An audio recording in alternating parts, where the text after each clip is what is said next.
It's a humongous deal. So, did you learn anything about yourself during Art Basel? Did I learn anything about myself during Art Basel? Yeah. Yeah, I've grown. You've grown, like as a human being? Yeah. Spiritually, emotionally? Should I go into that? Nah. But I mean, I do want to mention one thing though, real quick. Not really. During the weekend of Basel, I took 2 days off so I can go to Mexico City. To Guadalajara, Mexico, because my younger sister graduated from medical school. Very proud of you, babe. You know, and during that time, I realized how, like, for example, like when you watch a movie, you love watching movies. I love movies. And obviously, you rewatch movies like every 5, 7, 10 years. And That's not true. well, Depends on the movie. depends on the movie. But have you, obviously, I'm sure that you have seen a movie where when you saw it as a kid, you probably said to yourself, you identify yourself with the younger character in that film, right? And then as you watch it now, you probably are more into or identify yourself more with the parent figure or someone that's a little bit older in that movie. And when you see it, you're like, damn, I've grown. Oh yeah, I mean this. So that's how this weekend made me feel. This weekend made you feel older. Not, like I grown. Like I went from being the student to perhaps a teacher, so it definitely symbolizes a moment of growth. That's how I felt. Okay. A little deep, but go for it. All right, I would dare to say that my realization isn't as deep, but it is true to how I feel. Art Basel made me confirm that I think that restaurant promoters are the scum of the earth. Man, I thought you always felt that way, but now it solidifies Art it even Basel more. solidified the point in my heart. Restaurant promoters are the scum of the earth. There's a joke that's like, what do you call 10,000 lawyers at the bottom of the sea? And the punchline is a good start. That's what you call that. You never heard this joke? No. It's an old school joke. All right. I had a couple of fucking restaurant promoters down there, and I would say I agree as well. I mean, It's a good start. it's a fantastic start. I mean, these guys are the scum of the earth, bro. Scum of the earth. It's Is again. there anything in particular you want to share that makes them more scummy, or? Stay tuned. Yeah. So it's like, okay, it's weird because it's not like they voluntarily come to the restaurant. It's not like they walk in and they say, "Oh, I'm a restaurant promoter and I am here." No, they are invited by the owners to come make the restaurant seem more buzzy. For whatever evil that is necessary, like why that's necessary evil is a whole other fucking bag of marbles, right? Like whatever. If you're a promoter and want to come into the show and give us your 2 cents as to why you're needed in this world, please let us know. Well, yeah, they won't give us 2 cents because they never fucking tip. They okay. never fucking So who cares, right? So promoters come into the restaurant and they are just the scum of the earth because they're eating for free. Their checks are completely comped, and there is always drama with promoters tipping. Always. I'm gonna be as diplomatic as I can be and say maybe some of them tip, but I'll put my life on the line and say that tipping is inconsistent and it's never very, very good. Like relative to how annoying they can be. And I just got it confirmed for me for Art Basel because we had a lot of promoters in the restaurant because, they wanted to make it seem buzzy. And listen, it is what it is. Since we are talking about, obviously, those 2 things, social skills, navigating those social skills, right?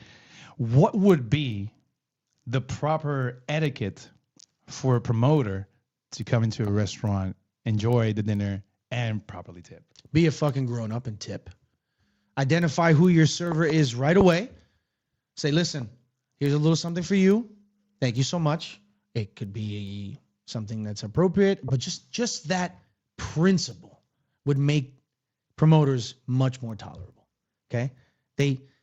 They are the slipperiest people I've ever seen when it comes time to be responsible for compensating for in some restaurants $1,000 comps. Yeah. I'm not, because let's be real. I'm not talking about these promoters come and their check is $200, $300, $300, $400, no. $500. No, I've had promoter checks that are like $2,000, fully comped. Yeah. And these motherfuckers slip away like a cloud of smoke, bro. Not even a thank you. Houdini. Nothing. Just So I had, several consecutive nights during Art Basel where I had to take care of promoters. And the owner, the upper managers hand me a chit with information like you're gonna take care of promoters tonight, and they don't even want to make eye contact with me. They know, because they're like, fuck, because they know. And the only good thing is it's not the luck of the draw, right? They'll give you a promoter table one night, and the next night they won't give them to you. At least they're decent in that way. But it is a gauntlet of patience when you take care of promoter tables. So my solution is simple. I want to treat promoter tables bad enough so that I won't get fired, but that they complain enough that when it comes time to assign them to a server, they think twice about giving them to me. I treat promoter tables bad, bro. Bad. So you're taking on the, if I do it wrong, then they won't assign me to it. Thank you. Hey, I treat promoter tables bad. I'm talking about the promoter weighs me down and I ignore him. The girls who are at the table, which again doesn't make any sense, right? I don't know where they get these fucking bimbos from, but there's always a bunch of them. And if you have any sense of how a restaurant works, you walk past that table and you go, something here is off. Something here is wrong. Something is wrong here. If you have any brain cells, you walk past a promoter table, something's off. The vibe is off. I don't know what the situation is here. I digress. Yeah. I ignore them. I ignore the girls at the table, which is my only sense of like guilt. Yeah. Because some of these girls get roped into this shit. They may not know. You should know better. But hey, listen, you don't at the moment, and you come and some of them are really sweet. Right? Really sweet. Like they say, please, thank you. They understand. Maybe some of them understand the gist of it, the ins and outs of their situation. But I'm mean to those bitches too. I don't care. I don't care. I had a girl very sweetly say, excuse me, while I was talking to somebody else. I was like, yo, don't talk to me right now. Leave me alone. What are you going to do? What are you going to do? You're powerless. You're sitting at a table that's getting fully comped, and you're a number in a system. You know what I mean? You're like an inmate. You don't even have a name. You have a number. The promoter said, I'm going to take girls 18, 22, 26, and 29. You're number 26. That's who you are. You don't even have a fucking name. You get picky. This girl was like, yo, bring me champagne. I was like, I'm not bringing this bitch champagne. I brought her a glass of Prosecco. And she said, this isn't champagne. This is Prosecco. Well, I asked for champagne. I know I can tell the difference. And I said, I'm glad you can. And I walked the fuck away. What are you going to do? What are you going to do, bro? But listen, okay, hold on. So this all culminated when this one promoter came in, and I couldn't stand him, bro. Please go ahead, sir. So he was like, yo, are we getting more food? And I was like, that's the food that was ordered for you, big guy. That's the food that was, I called him big guy. I was like, that's the food that was ordered for you, big guy. It is what it is. He went to my boss, and I could see him in the other corner of the room, like signaling towards me. Then he comes back and he goes, yo, your boss just said that I can order. I was like, yo, don't talk to me anymore. Don't talk to me anymore. If you need something, I'll get there when I get there. Otherwise, I'll come to you. Don't talk to me anymore. You know what he did? He didn't talk to me anymore. And that table suddenly became a lot more tolerable for me. Bro, I fucking hate promoters, bro. I hate them so much. But I said, listen, let's get a silver lining here. Let's find something where you can actually talk more about this shit. So one of the things this reminded me of is something I'm sick of in Miami restaurants is bad bitches. I've told you this before. Go for it. I guess I'm going to have to pay. Go for it. Sick and tired of bad bitches in a restaurant. Yo, they always look bored. Always. They always look like they'd rather be somewhere else, right? They hardly ever spend a lot of money. They hardly ever pay for their own meal. Or hardly ever tip. Why the fuck are you so bored? Why are you look like you're in such a bad mood, bro? You're getting free food, free drinks. Everyone is, has this ideal of you, whatever. I hate them. I can't stand them. So this brought to mind like a hierarchy. So I said to myself, Edwin, get more of a silver lining. Find more good in this. Try to find something good. It's the holiday season. Yes. Try to find something positive in this. I said, okay. So I'm tired of bad bitches in restaurants. Go for it. Right? They're useless and they have bad energy. Yeah. Most of them. Hey, we're generalizing, right? If you identify as a bad bitch and you say, hey, listen, I go to restaurants, I spend money, and I tip, God bless you. So I said, okay. I thought of Scarface. I don't know why, but I thought of Scarface. Go for it. Right? The order in which things happen. Scarface said what? Scarface said first you get the money, then you get the power, then you get the women. So the way I thought of for myself, I said, okay, so what benefit do these bad bitches have in restaurants at all? I said, okay, fine. First, you get the pretty drinks, and you get the photo ops, and the pretty bathrooms and the lights. That's step one. Step two. The bad bitches come because they want to take pictures in the bathroom and they want to do this and that, and they want the pretty drinks and they want the Instagram, right? Yep. That's step two. They want to catalog that this point in time, this is how they look. Right. Step 2.5. Go ahead. We forgot to mention that these bad bitches are probably never paying for their own dinner. So they're there with a guy who's paying for dinner, right? Step 3. That guy tells other guys that there's bad bitches at the restaurant. So guys come to the restaurant without bitches but looking for bitches. That's step 3. Did I say 3 or 4? Keep going. I forgot the step. Fuck the number. Next step. And this is where it gets good. This is the silver lining. You okay? Keep going. Bad bitches. Next step. Somebody give me a count on how many times he said bad bitches. We'll figure something out. Okay. Or just more bitches. Let me know. Give us a count. Next step, which is the final step in my opinion, and the step that actually matters.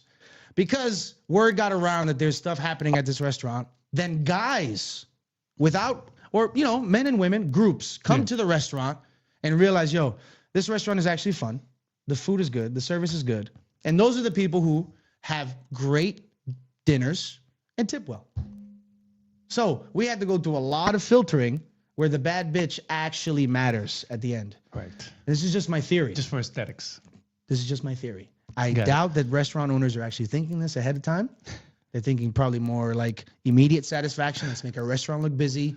Let's whatever. Yeah. But that's because of the holiday season. I said to myself, you know what, Edwin? This is what you got to think. You got to think more positive. And this is the conclusion I came to. What do you think?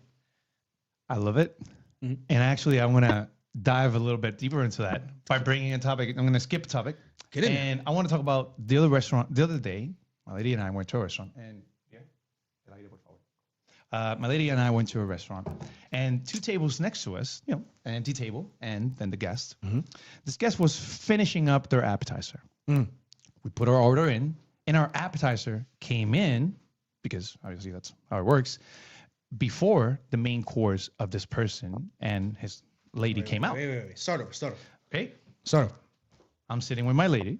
Okay. 2 tables down. There's a gentleman just finishing his appetizer with his lady. Okay. So another couple. Okay. Another couple. All right. And I get my appetizer before this couple gets their main course. This person decides to call up the server and raise his voice very rudely to question why we received our appetizers before he received his main course. He kept on raising his voice, explaining how he comes to this restaurant often. Mm-hmm. I've been here like 20 times a year. This never happens. This is preposterous. How dare you? Why would you do this to me? This is offensive. Okay. Yada, yada, yada, yada. It's a lot of yadas. Now, what I like to talk about is the different aspects of this situation, the different things that this customer could have done. So that, again, etiquette, norms, and social skills, and what things the server could have done in that situation. Go for it. Did this person know that those are appetizers? Did that person perhaps understand that you were getting appetizers as a first course and that you had more food coming? Or did they think that was all you ordered? Whatever the reason may be, because clearly I don't have that information. I didn't ask that person. Mm-hmm. Clearly just this person raising their voice, upset at the fact that because again, the way that a restaurant works in back of the house, there's different stations in the kitchen. There's one for main courses, there's one for sides, there's one for salads, there's one for desserts. There's different people assigned to those areas. Also, main courses, a lot of them do have cook times. If you order a steak well done, that might take 30 to 40 minutes. 20 if a place is it's not that busy. Okay. Right? So everything has times. And obviously, if I order appetizers, which is where you were going, appetizers usually take from 7 to 12 minutes Yeah. to arrive to a table. Yeah. A main course, which in his case, he yelled it. He wanted a chicken dish, and this particular dish takes up to 30 minutes. I've had it before. This person, I guess, did not understood how that timing works. So that's something. That's Okay. the 411 how the restaurant works. Here's the best question. Go for it.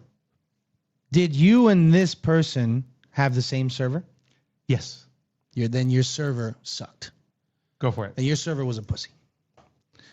Because it's one thing for there to be a lack of communication between one server and another, one station and another. Who knows, in a game of telephone, sometimes information gets lost, right?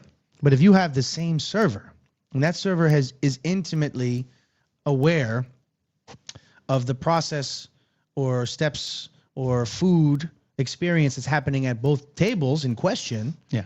then they should be able to very calmly but very sternly explain to that person what's going on.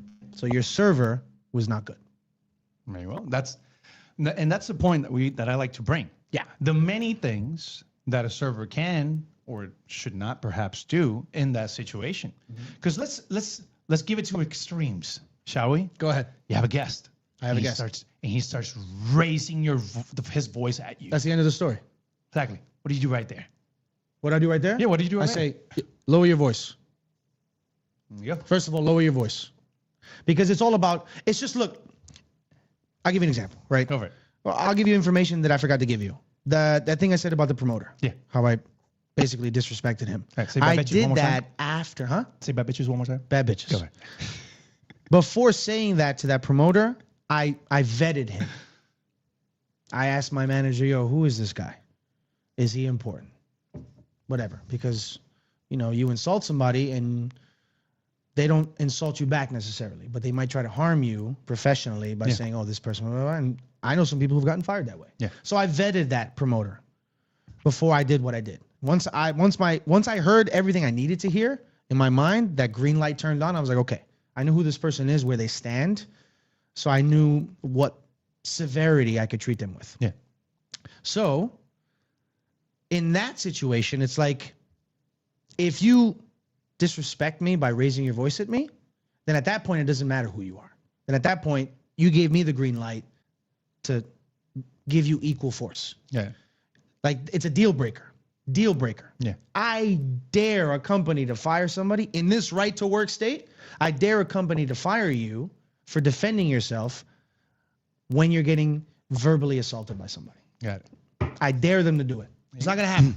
Yeah. So Not gonna happen. As we always say, we're here to talk the real, raw, misunderstood aspects of the restaurant industry. Go for it. The moment a guest starts raising their voice at me is the moment that I match them with intensity. Like, no, relax. Yeah. Keep your voice down. Yeah. What are they going to do?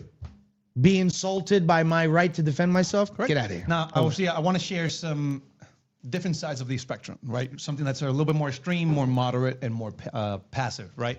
So on the more extreme end, yes, if a guest is raising his voice at you or her voice at you, it's okay for you to say, I understand we're having an issue. Let me go get my manager, and we can deal with this in a moderate tone. I'll be back shortly. I like that. That's smooth. I like that. You can always say, I understand there's an issue. We'll do whatever we can to make that possible. Yeah.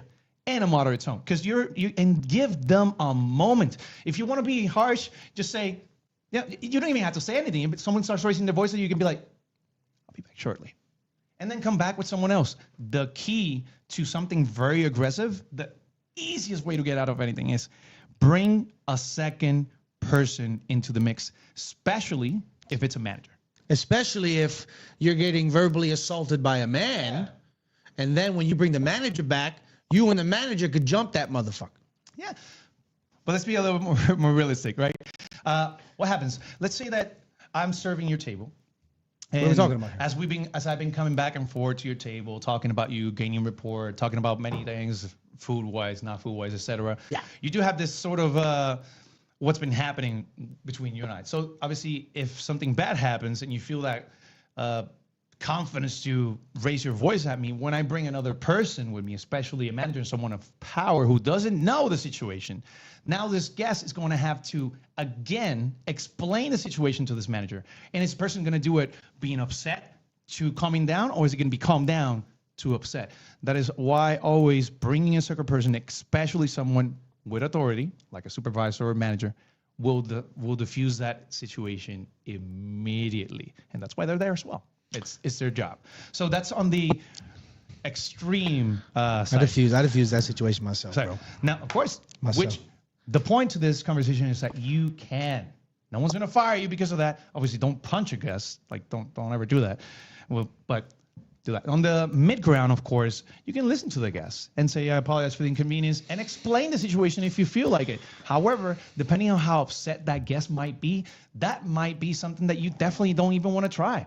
Because what if this person had to explain to this guest, sir, I do apologize for the inconvenience. The chicken dish that you ordered takes 30 minutes to prepare, and their appetizers take 7 to 10 minutes. We have different people in the back there, and no matter how many people there's back there, your dish won't come any faster unless we undercook it. We apologize for your inconvenience. Your dish will be out shortly. It is a lot, but it's in the middle because you're explaining the situation. That's why the moderate ground is you explain the situation instead of having someone else of authority explain the situation. Hey, listen. Go for it. They're having their appetizer. You've already had yours. Your chicken does take a while to make, but it'll be out in a sec. That's it, bro. Yeah. Nah, you're not talking about Scientology and all this shit about chicken. Your chicken's coming out. That over there is their appetizer. And they're going to get a main course after that. Yeah. And your chicken is coming out. Yeah. Now, sorry for the delay. What ended up happening, or something, whatever. Which I'm going to explain the later end. What ended up happening, this guest was so upset that even when the dish came out, the guest said, no, I don't want it. So the server got him a check. The guy fucking left. With the chicken on there. I have no idea. That chicken better have been on that fucking check. I'd put it in a box. Put it in a box, leave it on the table. Here's your check with the chicken. Here's your chicken check. You know, which in the end, this guy left just having an appetizer. Didn't have main course. Where else are you going to go and ask for a main course and wait for it to be... What did you gain from this? He fucked up the whole rhythm of his life. What did you... Yeah. But hey, I would have given you the chicken. I was like, you don't want to take it? You paid for it? Let me have someone else enjoy it. I would have given the table next to you. Like, hey, listen. You guys want to taste this chicken? No, but you know what's funny? Right, I would have done so right after the guy said, oh, we don't want this. Oh, okay. Hey, listen, this is on us. And I would have put it on my table. What the fuck away? I don't think you want that smoke. It just goes to show. You want that smoke? Some people, I don't understand. You would want that smoke? What? You would want that? You would do that? I would enjoy the fuck, but this chicken is fantastic. Listen, let me tell you, as this guest was complaining about the fact that we got folks. Bro, I was having my soup and I was dancing as I had my soup. I don't know, this folks. soup is so good. Oh my God, the king is Would Adrian want that smoke? I don't know. It's amazing. I love it. But do you want that smoke? I don't know. This is a smoky world I live in. Do you want to be part of my smoky world? Let him be, bro. Let him be. I don't know. It ain't my problem. It ain't my problem. I don't know. You want to be part of this, bro? All right. So from there, I want to bring you back to Basil a little bit. Okay. Right? Because we were talking about etiquette and we were talking about social skills. Something that I noticed when I was particularly at Basil is, Uno más?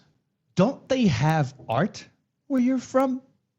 Because I don't understand why. Uno más? Yes, let's go for it. Why not? I don't understand why people go to an art exhibit and they feel the need to touch things. And they feel the need to get way close to things. That's what you meant. It's like, don't they have art where you're from? It's, you mean like, don't by you the know way, how to if you behave? didn't know, art is appreciated at an arm's reach. That's it. Just be an arm's reach, about 2 feet, maybe 3, depending on how far your hand is, and just appreciate the art for what it is.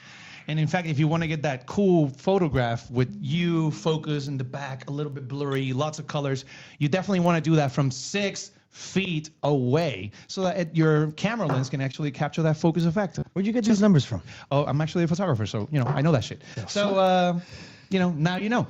Because, again, don't they have art where you're from? How close does the door of an art exhibit need to be from the paintings? No, that's a little too much. That's too much information for you? I do not know the answer to that one. Because whatever... Maybe if I had the shut, I'll know the answer to. Because whatever distance the door needs to be, like away from the closest exhibit in that art exhibition. Yeah. That's where I like to be. I like to be outside the door, away from all that bullshit. Cheers. Salud. Whatever distance that is, I'd like to be that far away from it. You want to go with something, or shall we? Let's play food battle. All right, give me a food battle. Food battle. So everyone's doing these things, right? I'm gonna rapid fire to these. And we're gonna see if we can find a breakfast food that Adrian enjoys. This is food battle breakfast edition. Adrian, Go for it. buttered toast or cinnamon sugar toast? Butter toast. Buttered toast. Buttered toast or egg in a basket. You know what that is? You take a piece of toast, put a little hole in it. You put it in a buttered pan. You crack an egg into that hole. It cooks. Then you flip it. And you have a buttery, cheesy, or if you want cheesy, a buttery egg inside of a piece of toast. That sounds amazing. I'm gonna go with that. Egg in a basket. Egg in a basket. Egg in a basket or bread with butter and jelly. Egg in a basket. Egg in a basket. It's Egg more in a healthier. basket or French toast. Egg in a basket. Egg in a basket. Just because it's healthier. Go for it. It's gonna take too fucking long. Just Yeah. pick Yeah, your yeah, choice. go for it, go for it. Egg in a basket or a breakfast sandwich. Egg in a basket. Still sounds great. Egg in a basket or a warm croissant. Stick to it. Egg in a basket or avocado toast. Oh, that's hard. Can I do avocado in my egg in a basket? Don't change the fucking rules. All Just right, pick then one. let's stick with the egg in a basket. Hey, That he sounds liked fantastic. egg in a basket or a lox bagel. You know, Stick with it. Stick with it. Egg in a basket or a bagel with cream cheese. Stick with it. Egg in a basket or a bagel with butter. Stick with it. Egg in a basket or pancakes. Unless it's a Sunday, I stick with it. Egg in a basket love or Sunday blueberry pancakes. pancakes. No, I don't care. The Egg in pancakes. a basket or strawberry pancakes. When I do pancakes, regular pancakes is the one. Go for it. Would you like me to continue? No, you can skip Don't all the handle pancakes. it, bro. Skip Just the pick a pancakes. fucking thing. Skip the pancakes. Egg in a basket or buttermilk pancakes. Skip it. Egg in a basket or crepes. Crepes. Only a special occasion skip. Egg in a basket or savory crepes. Ham and cheese, etc., etc. Yeah, that's stick. Egg in a basket or sweet crepes. Stick. Nutella, banana, all that bullshit. Stick with it. Egg in a basket or McGriddle. No. Stick with it. Egg in a basket or a fried egg. Nice and simple. A fried egg. No. Stick. Egg in a basket or a poached egg. Stick in a basket. Egg. I think it's done. Egg in a basket or a scrambled egg. You know, I learned something about myself. I really love Would you bread and eggs. answer the goddamn question? Yeah. Egg in a basket Stick. or an egg Benedict. Stick with the egg in a basket. Egg in a basket or Damn, let's go on. crispy bacon. Egg in a basket. Egg in a basket or steak and eggs.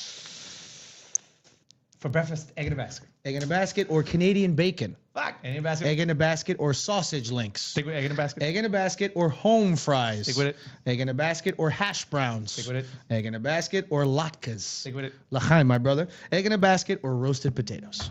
Egg in a basket. Egg in a basket wins. I've see it. There you go. Congratulations. Now, have you ever had an egg in a basket? I will after this. So Sounds see, fantastic. You see how I spieled them on that egg in a basket? That's how you fucking do it. Thank you. Because I imagine something that was more my vibe. I love bread. I love eggs. It's a breakfast way for you to break your fast. Would you like me to It's make you excellent an egg in a breakfast. basket one day? Yes, please. Can we add some avocado to that? That'll be amazing. I will make you an egg in a basket. Well, you know what? Make an oven basket I'm not going to make an oven basket. / omelet. That'd be fantastic. Some avocado. God, let's make that work. What do you got? Oh, God damn, this was that was special. Thank you for sharing that. My pleasure, brother.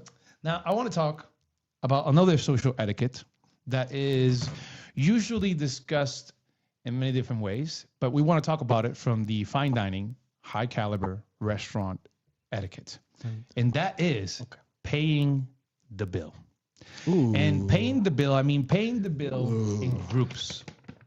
Recently, again, like I mentioned, we had this situation where it was like 11 of us in a table. Different people, some families, some friends, etc. Some people that showed up, they're not in there, and then the check comes. The check comes. And you're like in a fancy restaurant. Something that does not happen in fine dining restaurants, or that it is not usually done. Let me rephrase that. Something that can physically be done in a fine dining restaurants, we can split bills. We do not do so because it is not considered to be part of the etiquette of fine dining. Yeah. When you go to a restaurant of fine dining and then you have your tent top and then when the check comes, everybody's like, oh no, but what did you have? What did I have? What are you paying? What is that person paying? That is not considered to be manners, etiquette in a high caliber restaurant. Okay. Now understand that if you go to a different restaurant, yeah, you can have different bills. You can sit down and say, I'll split this, split that. And that perhaps can be done. Again, we can physically do it. We just don't do it because it's not part of the etiquette of fine dining. So like making paying seamless is something that super high-end restaurants have put effort into. Yeah. So unless you get something, if you eat at a 3 Michelin star restaurant, you have the option to pay in advance. And if you are at the restaurant and you pay anything extra and you ask for anything extra, you don't pay for wine pairing, so you pay for cocktails, whatever. Yeah. Then they'll give you a check for those things. But if you pay for everything in advance, then you don't get a check. So whatever the point is, that paying comfortably, paying seamlessly is important enough that restaurants that pay attention to shit pay attention to it. Yeah. So let's just get down to it. Yeah. I know you're trying to be diplomatic and shit, but what are you really trying to say? And correct me if I'm wrong. Yeah, go for it. If you come to eat at a restaurant and you want to split your bill 15 fucking ways, it's not happening. Not only is it not happening, but grow up. Yes. Grow the fuck up. Yo, we're going to go eat at this restaurant tonight. Where are we going? Oh, we're going here. Cool. Okay, fine. Who's paying? What's the plan? Thank you. What's the fucking plan? Okay? I don't understand. What is the plan? What's going on? Okay? It's 5 different couples, and those 5 guys want to act like big dogs at the table. Well, you should have been a big dog and planned how you're going to pay before you came to the fucking restaurant. That's real big dog shit. Correct.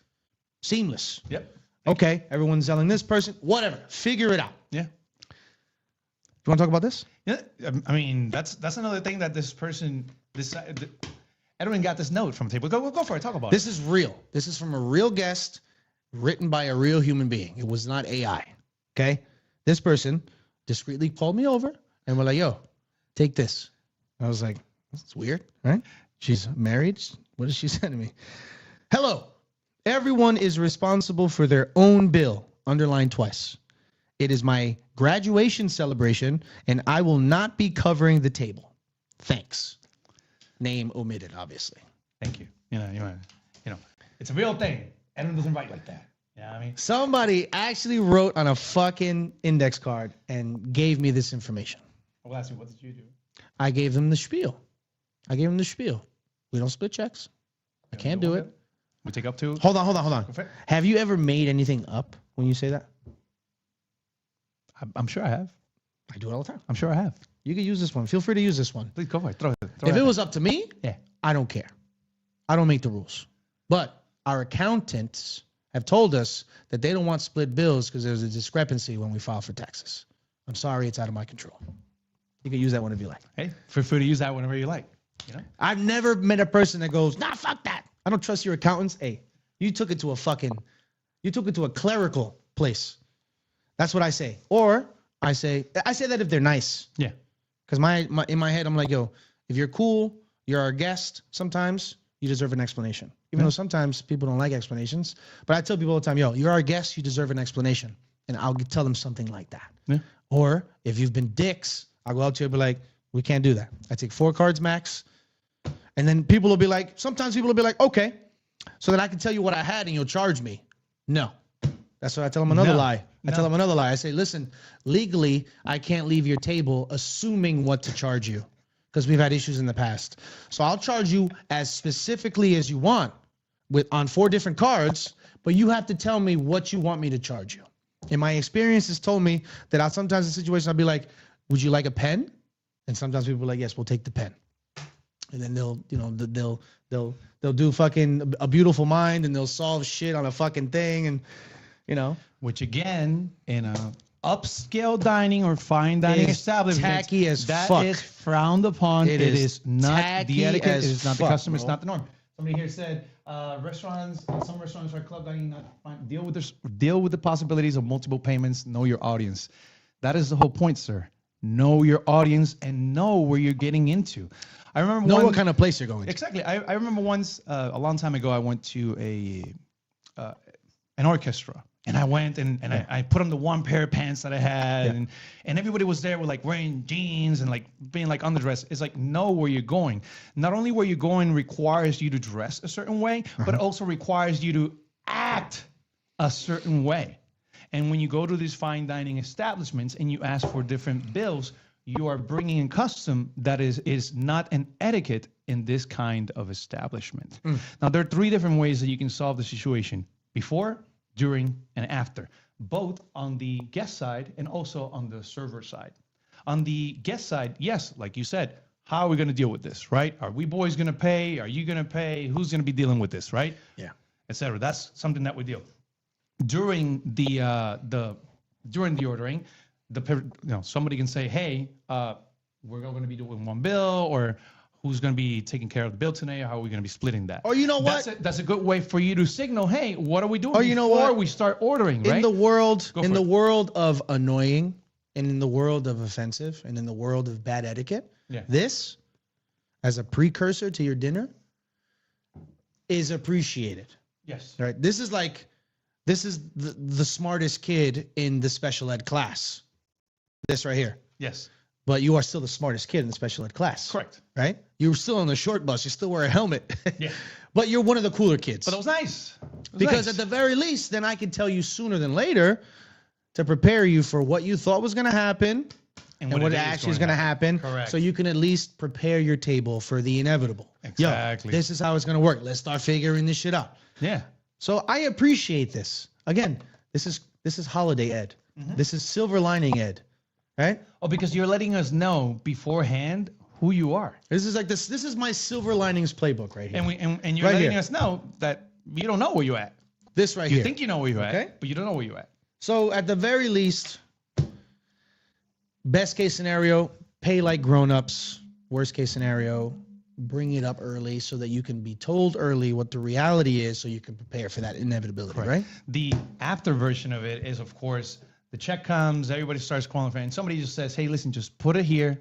Everybody will pay me after. You can take a picture of it. And like somebody here says, especially how easy it is to send money to each other nowadays. Come on. That is so easy. There's so many apps nowadays that even split the bill for you. Come on. If you truly want to do that, because, hey, again, we understand that everybody has their economic situation, and if you can't pay for those you're with, then that's okay. But it does let us know what kind of person you are. If you sit in a table of 4 people, you and your lady and your friend and her lady, and then one of you two says to the server, oh, we're going to have separate checks, them and then us. What you're letting us know is, do you really appreciate the person that's in front of you? Do you really have the etiquette to be in the place that you are right now?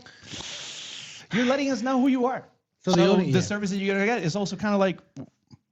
So the only scenario that I can empathize with is sometimes people sit down.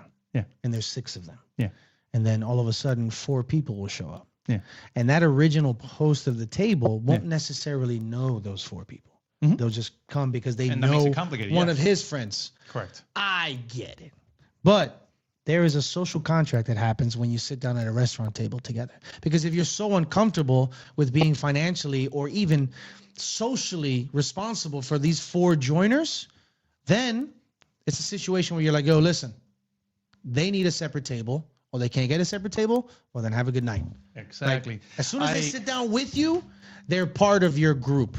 And I understand there's a lot of little intricacies that happen at that table. But when it comes time to payment, you let them sit down with you, you let them come through. If you wanted to keep it real, you should have been like, listen, like I said, different table or not tonight, guys. That happened to me. That happened to me in Art Basel. Yeah. This guy came in. We set his table up for 10. And when I got to the table to greet them, 10 seats were filled and there was 2 people standing up.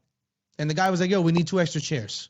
And I was like, all right. And he was like, yo, just by the way, we have 3 girls joining us in about 20 minutes. I said, well, by the way, your reservation was for how many people? 10. So how many chairs? We set your table for 10. So this was at the end of the night. I was kind of fed up with it. I said, so there's 10 seats at the table. So you better find your favorite 10 people and tell them this is the table they're going to sit at. All the extras are extra. I'm sorry, I don't have space for anybody else. You know what he did? He kicked 4 people out of the table. There you go. Because again, you hit it in the nail with the word that you said, a social contract. Now I want to talk about real quick about some of the ways that would be perhaps acceptable, right? For you, not acceptable, but again, part of the norm, the etiquette of such fine dining restaurants or upscale restaurants, right? It feels like it's loud. Number 1, the host meaning the person who made the reservation, it is the number one person that we will go to collect payment. So if you're the person that's making the reservation, know that you have signed the social contract of you being the responsible person to pay such thing, regardless of what happens on your table, who comes in, who doesn't come, who show up later, et cetera, et cetera. It is the social norm of you to do so. Number 2, splitting bills. It is also socially acceptable that without having to tell your server, if I open up the checkbook and there's 2 cards in there, I'm going to split that mother in half. That's it. Yeah. If there's 3 cards, split it in 3. Yeah. If there's 4 cards, split it in 4. Splitting that mother in half.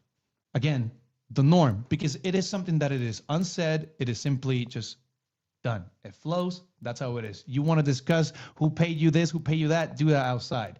The third one, which is the one that we skew a little bit, this is the one where a person takes ownership. Let's say I went out with Ed, and we went out with the respective significant others, and I say, oh, I believe that we ate a little bit more. Please charge X amount here. Do the rest on that card. Those are decent people. And that's you being decent. That's you being saying, hey, I understand. I order a little bit more and all that stuff. Yeah. Hey, make sure you charge That's this. An example of a decent person. Anything beyond that, just want to let you know, it is, again, not part of the norm. If you decide to do so, that's fine. It just puts you in a place. It just lets us know who you are. It just lets us know that you are, unfortunately, not aware of where you are or the norms of where you are in. And I want to go into some things that you as a server can do to inform these tables, right? Like everybody comes in and they're like, oh, we'll have separate checks. And Edwin was going into, taxes, all that stuff. I'm going to give you a simple one. Company policy. That is it.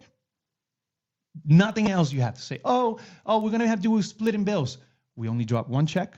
You're welcome to split that amongst up to X amount of cards. I was like, where's the X?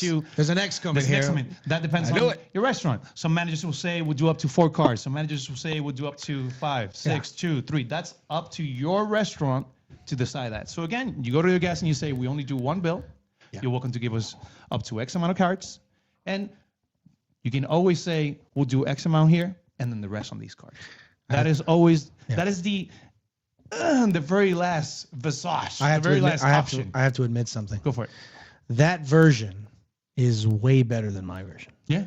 Because I would think that in any situation you would be more wordy than me. Yeah. But in this situation, I'm way wordier than you. Company policy. Company policy. There you go. Solves company policy. Issues. But our accounting department said that we can't do split. Yeah. It's the check-ins and the savings. That's how Kevin Hart. Yeah, the world knows. The world knows. Now, another one that we can do is during, right? Sometimes as you are taking the order, and I just wanted to mention this, very important because this happened in my table. If you have a big table, and I spoke about repeating orders a lot.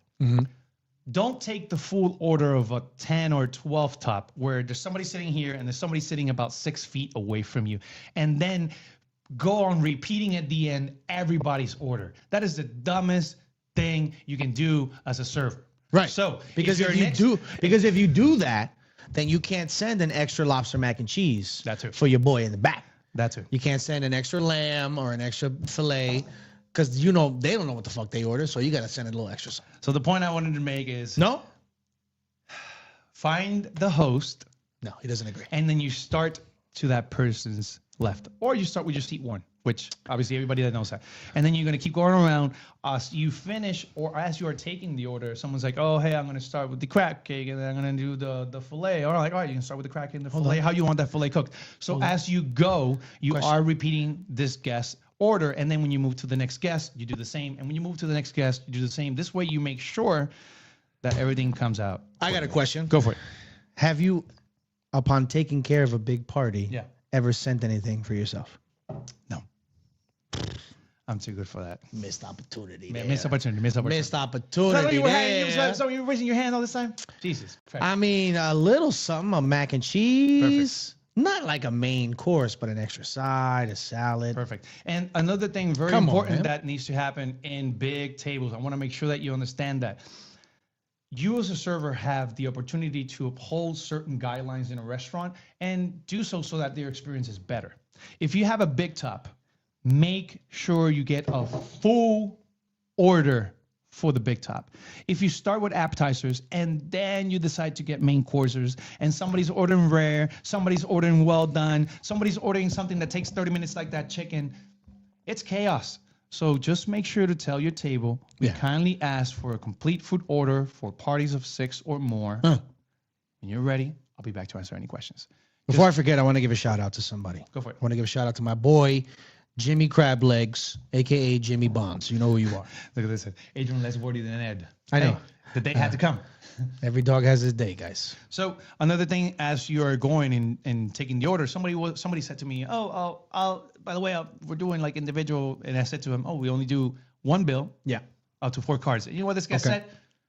Even better. Right. And he looked at the person who was paying. I was like, I know who's paying this one. Oh, yeah. But that's another thing that you can do as you're taking the order. Make sure to let them know so that you start that conversation. And like you said, at the very end, you can just always let them know. We take one bill up to X amount of cards. Feel free to drop the pen. Just get out of there. Just get out. Yeah, that is Escape from Tarkov if I've ever seen it, bro. And that is an extraction shooter. Dropping that pen and doing a little moonwalk, you got to get out of there. Yeah. Let them deal with that shit. Exactly. I don't want to be anywhere near you making check calculations for decimal points. I don't want to see it. Just do it. Now, again, we understand that everybody has their own economic situation going on, and that is okay. But the nuclear option, I will pay you after and all that, it's always wrong because when people do their numbers, they never account for tax and gratuity. They never do that. They're like, I had like 5 things. It was $100. Here's $100, and they. Doesn't work that way. Again, you're letting us know that you just don't have the etiquette for that. And you want to jump into it? I'm done. There? I'm done, sir. All right, perfect. And however, I want to mention something because this too happened when I went on my little trip. Airlines are like starting some things that I'm like, what the hell is going on? In the airline that I was in, every seat had a television in front, right? A little screen. And as you know, on the top, they showed like the AC, the lamps. They all had a speaker there as well. And while the plane is, just moving back to 10,000 feet, it is showing you ads, full volume, just blasting through. I had noise canceling headphones, and you can still hear that mother. And we're talking about all kinds of ads like Bentley, Modelo Especial, anyone who can pay for that. Like a plane is becoming Netflix before you watch a movie. Right. It is terrible. I haven't experienced that. But what was really terrible, and I want to talk to, and I'm bringing this up because for quite a while we've been wanting to talk to a flight attendant. If you are or you know a flight attendant, we would love to have you on the show. Real. You can do so by sitting here or by doing so on FaceTime. We would love to have an airplane pilot. Servers of the sky, man. Servers of the sky. Now, I'd love to. The reason I bring the server of the sky is because sometimes people enforce unnecessary rules. Okay. And I want to talk to you about this. I'm just going to open it up. You can come back and mention it. I was awoken as we were about to land to, your seat. It was reclined. You need to put it upright. Okay. Of course. I put it upright. Here we go. I go back to sleep. I get awoken a second time because apparently I had to take off my headphones. And I take off my headphones and I look at the attendant and I'm like, yes. It's like, you take your headphones. I'm like, and I was just like, why? Flabbergasted. Flabbergasted. I was going to use that word, but I didn't know it was the right word. No, flabbergasted. I was like, how dare they? And I just looked at him with this like, what? And he said, it's just so that in case of an emergency. You can hear us? You can hear us. Ads. I get it added more. And I was like, what? I want to say so bad, like, are we expecting to crash? Right. Since when are you enforcing such dumb fucking rules? Right. This person just walked away. I didn't care much. But I was like, is this person going to, like, tell everybody that's wearing headphones that they have to fucking take it off? What? I don't know. Or I they was mean- just fucking with someone. I asked ChatGPT. They said that was all bullshit. They were playing a trick on you. It's all bullshit. But definitely the point to that is sometimes you might want to enforce certain things that are bullshit. I have at times, and we've spoken about this, if you're nice, we'll do it. Yeah. If you're nice and you ask in a nice way, I'll What is fucking it, honey? split it. What is it, but honey here's the one attracts more caveat. bees, If or- you ask me to split something, Or is it honey attracts more flies? One of the two. Yeah. anyway, here's the caveat. If you ask us to split something in a nice way and we do so, and your check comes back, whatever's on that check, it is what it is. Don't be like, oh, well, but can you split the water? Can you split the bread? Can you split that? No, it's not happening. You want to deal with that? You deal with that on your own time. Because remember, it was you who came unprepared. It was you who don't follow the social norms. Mm-hmm. Last words. Let's go and read some comments. Sir? Meantime? Sure. There you go. Look at that. Adrian was less wordy than Adrian? No way. I know, right? Hey, it's a whole new world. You know what's funny? It's interesting how Edwin once said to me, because they mentioned that the people that are around you eventually, you kind of start to act like them. I remember that when I started setting up the setup, I was like, no, because the light, it's not consistent. We got to work on that. And then it was like, no, Adrian, that doesn't matter. And now when we set up the last studio, Edwin was like, yeah, but I don't know if we can replicate that light to make sure that it's everything. Yeah, we're rubbing off on each other. Little by little, we're rubbing each other. It's distressing me. You never know. Less words from me, more words from Ed. Let's see what happens. You mean the opposite? Let's go. You mean the opposite? And as always, thank you for listening. Take care, everybody. Thanks for coming out.